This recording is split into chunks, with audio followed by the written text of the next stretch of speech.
Despite this attention, none of the horses was enthusiastic about being anywhere near it.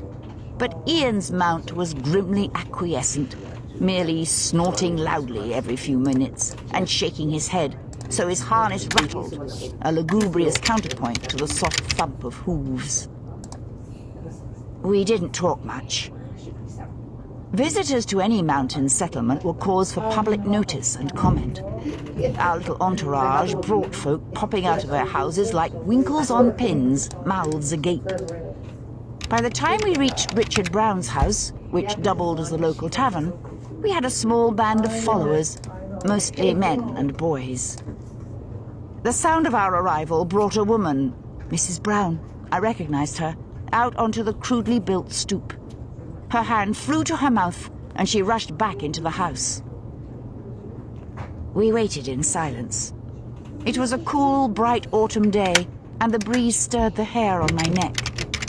I'd worn it pulled back at Jamie's request, and wore no cap. My face was exposed, the truth written on it. Did they know? Feeling strangely remote, as though I watched from somewhere outside my own body, I looked from face to face among the crowd. They couldn't know. Jamie had assured me of it. I knew it myself.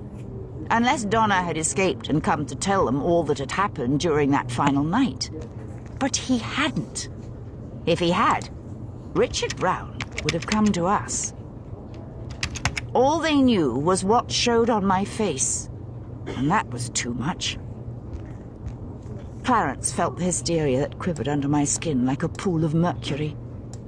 He stamped, once, and shook his head as though wanting to dislodge flies in his ears.